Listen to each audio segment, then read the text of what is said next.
আপনি দেখতে পাচ্ছেন যে আপনার তো ফ্লোরটা ঘুরে দেখেছেন, পুরো বিল্ডিংটাও দেখেছেন, তাই না?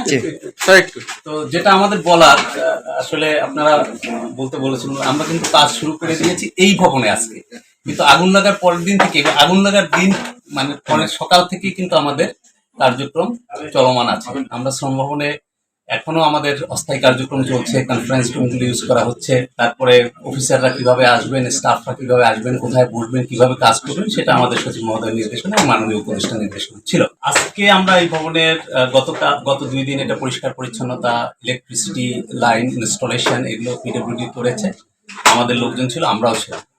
আমরা এখন যেটা বেসিক্যালি করছি যে মানে প্রয়োজনীয় সকল কার্যক্রম এই ভবন থেকে, আমাদের জানেন যে পাশে আর একটা বিল্ডিং 6 নম্বর ভবনে আমাদের 11 তলা এবং 19 তলায় কিছু কার্যক্রম আছে, আমরা ওখানে বসেও কাজ করেছি, কার্যক্রমের কিন্তু কোনো ব্যাঘাত ঘটেনি।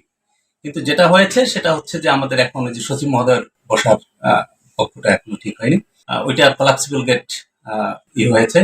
কালকে পিডব্লিউডির লোকজন ছিল, আমাদের লোকজন ছিল, এটা পানি আসতে একটু দেরি হচ্ছে, বাট আমরা সকাল থেকেই এখানে যারা অফিসাররা কোথায় বসবেন করেছি। এখন আমরা স্টক টেকিং করছি বেসিক্যালি, যে কি ধরনের জিনিসপত্র লাগবে, যেমন ধরেন সকালেই আমাদের কিন্তু কিছু জিনিসপত্র ইনস্ট্যান্ট বেসিসে প্রকিউর করতে হচ্ছে, যেমন মাল্টিপ্লাগ গুলোতে পানি ঢুকে গেছিল, ওইটা আপনার স্পার্ক করছিল, ওইটা পিডব্লিউ বলছে যে স্যার এটা নতুন ভাবে করতে হবে। এগুলো আসলে এখনো আমরা ইন্টারনেট পাইনি, বাট রাউটার দিয়ে কিন্তু আমাদের চিঠিপত্র কমিউনিকেশন গুলো চলছে।